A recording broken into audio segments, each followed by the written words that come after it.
Bonjour à tous. Donc aujourd'hui on va voir ensemble comment personnaliser la partie CSS de PrestaShop. Ça veut dire comment avoir un thème qui puisse correspondre un peu plus à votre identité. Ça veut dire avec des bons codes couleurs qui correspondent.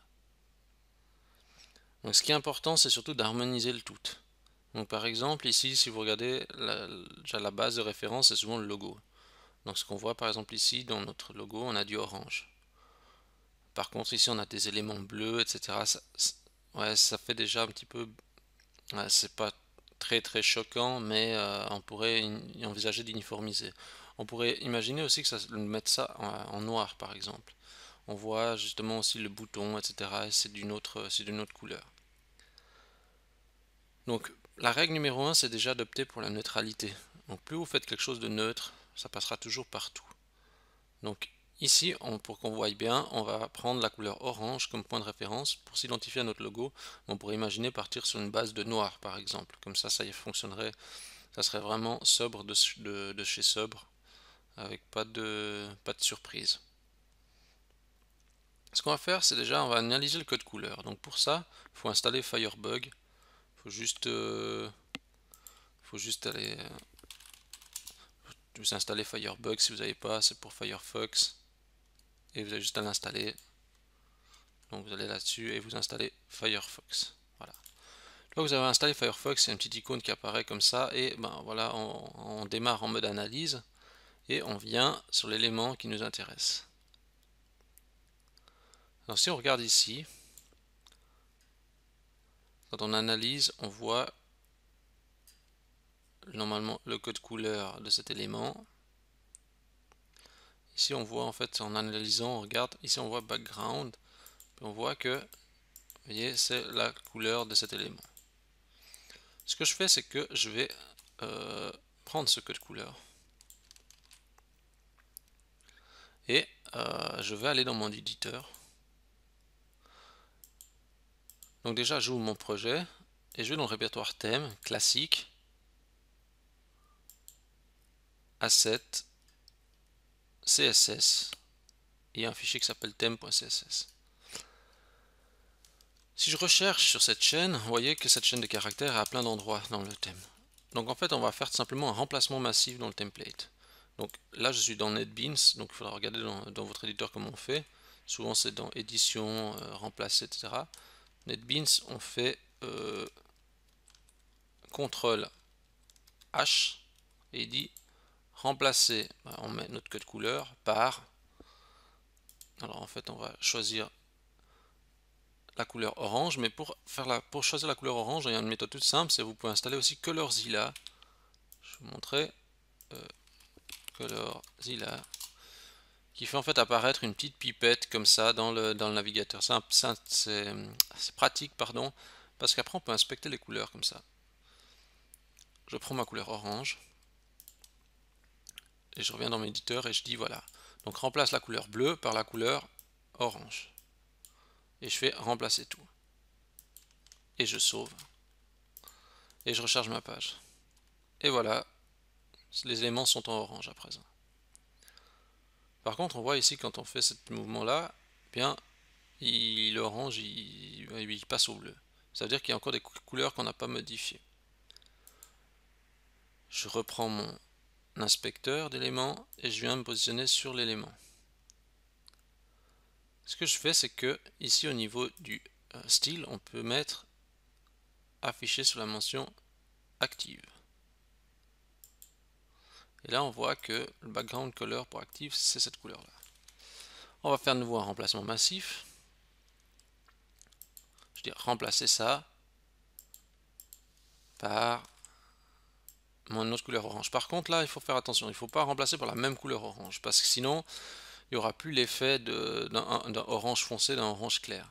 Donc, ce que je fais normalement, c'est, on peut même aller sur un site en ligne pour ça. On va aller color exa.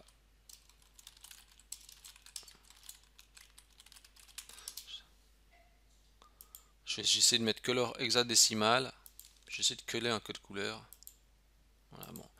Là, j'étais sur colorx.com par exemple. Vous voyez, je code, ça c'est ma couleur normalement orange. Puis je dis elle est bien cette couleur, mais je vais prendre une autre variante un peu plus claire. Voilà, ce orange là me convient. Il n'y a pas une grande différence, mais ça ce sera suffisant en fait pour l'œil. Donc du coup je vais justement remplacer par cette couleur et je fais un remplacement massif. Je sauve et je recharge ma page. Alors vous voyez maintenant, bah voilà, il y a les deux couleurs de orange. Ils ont été intelligents dans ce nouveau template parce qu'ils ont centralisé le CSS et ils ont mis tout ça au même endroit. Beaucoup plus pratique. Donc ça c'est vraiment une très bonne chose. Je vais aller un petit peu plus loin. Vous voyez donc ici, on voit par exemple aussi on a par exemple encore un élément. Quand on appuie, on laisse enfoncer. Ben, on voit qu'il y a encore une couleur bleue à remplacer. Quand on sait pas, alors moi je dis une autre technique aussi, c'est quand je sais pas où il est l'élément ou quand j'arrive pas à inspecter l'élément, je fais comme ça. Je garde par exemple le bouton enfoncé.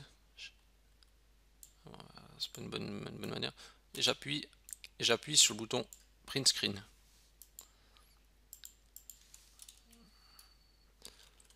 Comme ça, une fois que j'ai fait mon print screen, je vais ensuite dans Photoshop et je fais par exemple capture de. Des fois, parce qu'il y a des éléments qui sont un peu plus difficiles à capturer, donc je prends après la pipette dans Photoshop et puis je récupère la couleur comme ça. Donc ça, il existe différentes méthodes, donc par FileZilla ou autre, mais vous pouvez aussi récupérer un code couleur par le biais d'une image. Donc je décide de faire mon remplacement.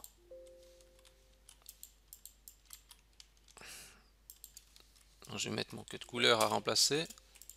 Petit problème. Et je vais remplacer, je vais pas mettre nouveau le même orange parce qu'on va essayer d'éviter d'utiliser chaque fois la même couleur. On va utiliser un orange un petit peu différent, comme ça va pas écraser les fois lors de remplacement. Comme ils ont utilisé des couleurs chaque fois différentes dans PrestaShop, il faut toujours conserver aussi des couleurs différentes quand on fait le remplacement. C'est toujours mieux pour se retrouver si on doit refaire un remplacement par-dessus ou si la couleur ne convient pas, pour éviter de re-remplacer tout l'ensemble de toutes les couleurs. Je n'ai peut-être pas été très clair en fait, c'est juste que imaginez que vous mettez le même code couleur pour le bouton quand il est cliqué, pour le bouton quand il est au survol, etc. Bah, si vous mettez le même code couleur, après vous ne pouvez plus faire la différenciation si vous devez revenir en arrière sur une des couleurs à changer. Bah, vous voyez maintenant, bah, on n'a plus le problème. Le bouton, il est toujours orange. Je vais commander, je vais aller dans l'étape jusqu'à la fin du processus pour voir comment ça se déroule.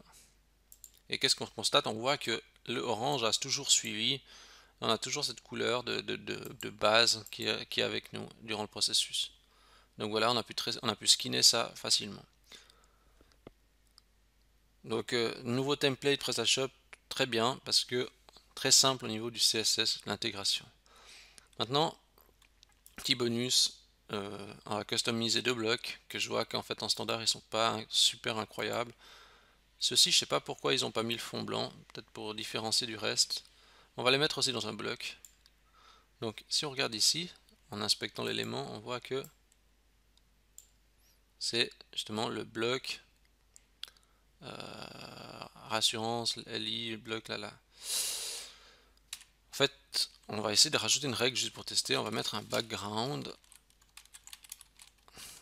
Ouais, ça serait quand même mieux comme ça au niveau du visuel. Bon. Si on trouve que c'est bien, regardez, c'est écrit à la ligne 7453. Bon. Alors on va faire ça. On va aller à la ligne 7453. Là, j'ai fait un CTRL G pour aller à la ligne 7453. Là, je rajoute une nouvelle règle. Je mets background color comme ça.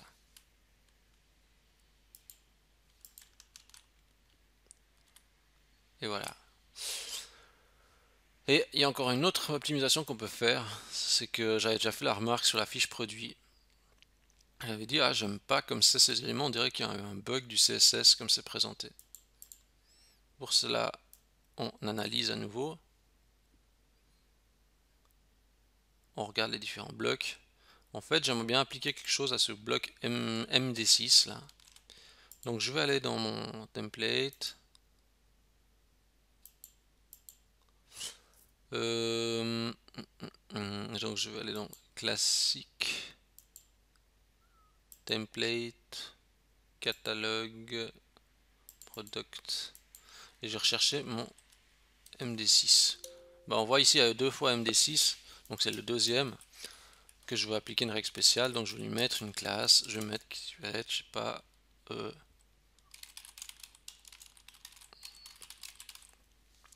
information product. Donc j'ai fait ça, et en fait à la fin de mon fichier je vais ajouter une nouvelle règle. Donc là j'avais mis commentaire par Webaxe, ok, et je vais mettre product, c'est l'identifiant de notre page. Ça c'est une règle fixe. Regardez ici, vous voyez l'ID de la page c'est toujours product, c'est pour ça que je mets product. Puis, information product, puis c'est mon bloc que je viens de nommer, hein. Et là je vais mettre un background de blanc. J'essaie de faire ça.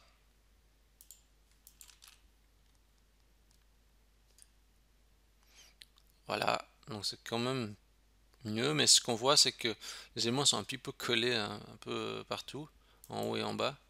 Donc ce qu'on fait c'est on rajoute, on fait padding, on met, ça veut dire qu'on met on met un espacement interne. Je vais mettre 20 pixels. Voilà. Si c'est encore trop serré, vous augmentez un petit peu la valeur jusqu'à quand ça vous donne satisfaction. Et voilà, et là on a un élément peut-être un petit peu plus propre au niveau de l'affichage. Donc voilà, là on a vu des customisations au niveau du CSS vraiment basique, mais finalement avec ce nouveau template on n'a pas besoin de faire quelque chose de plus compliqué, et je trouve que ça s'y prête en fait assez bien. On aurait pu imaginer de remplacer tout ça par du noir, hein. Si vous mettez en noir par exemple, ça sera vraiment toujours universel, quoi. Imaginons un template comme ça où les couleurs orangées sont en noir. Finalement, le template ira avec n'importe quel type de business, il y aura juste le logo qui sera un peu en couleur. Si on revient sur la base du modèle initial, imaginons que vous mettez tous ces éléments-là en noir, puis vous mettez un arrière-plan, comme on avait vu dans les vidéos précédentes, ça suffit à dynamiser la boutique. Donc voilà, je vous remercie d'avoir regardé cette vidéo. Si vous aimez ces présentations, n'hésitez pas à vous abonner à la chaîne YouTube. Pensez à mettre un petit commentaire, ajouter vos remarques et essayez justement de personnaliser votre CSS. Faites des tests de remplacement de couleurs. Comme ça, vous pourrez vous entraîner. Merci d'avoir regardé cette vidéo et je vous dis à la semaine prochaine.